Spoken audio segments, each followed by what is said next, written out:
Много хора вярват, че хормоните са основната причина за напълняването. Истината е, че в огромна част от случаите това въобще не е така. По-малко от 5% от хората напълняват заради истински хормонални заболявания. Много по-често се случва точно обратното. Първо започваме да ядем повече, трупаме мазнини и след това хормоните се променят. Един от най-популярните митове е, че инсулиновата резистентност ни кара да пълнеем. В реалността при повечето хора първо се увеличава обиколката на талията. Когато тялото има повече мазнини, то се нуждае от повече инсулин, за да държи кръвната захар в норма. С времето клетките започват да не чуват този инсулин. Това не е повреда, а защитна реакция на организма към това постоянно претоварване. Често винаги се хвърляме и върху щитовидната жлеза. Тя ни е виновна. Дори когато работи по-бавно, наддаването обикновено е малко, няколко килограма, и то основно от задържане на течности.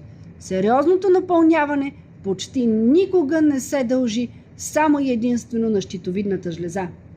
Същото важи и за кортизола, хормона на стреса. Истинските заболявания, при които кортизолът е много висок, са редки.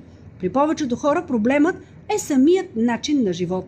Много стрес, малко сън и повече глад.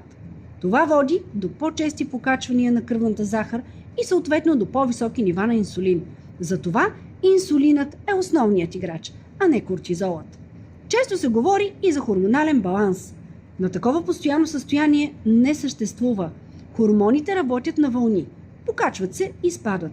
Проблемът идва, когато тялото загуби чувствителност към тях, особено към инсулина. Диетите рядко решават този проблем. Когато просто ядем по-малко, без да подобрим реакцията на тялото към храната, обикновено сме гладни. Метаболизмът се забавя и килограмите се връщат. Същото важи и за спорта. Той е полезен, но не може да компенсира постоянното преяждане. В този контекст продукт като хипонит има своето място. Той не е хормонален продукт и не обещава магическо отслабване.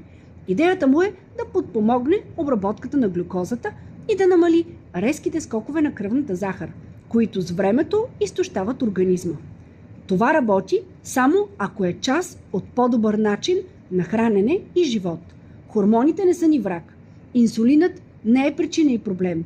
Истинският въпрос е как се храним и колко натоварваме тялото с калории всеки ден и дали му даваме шанс да реагира нормално.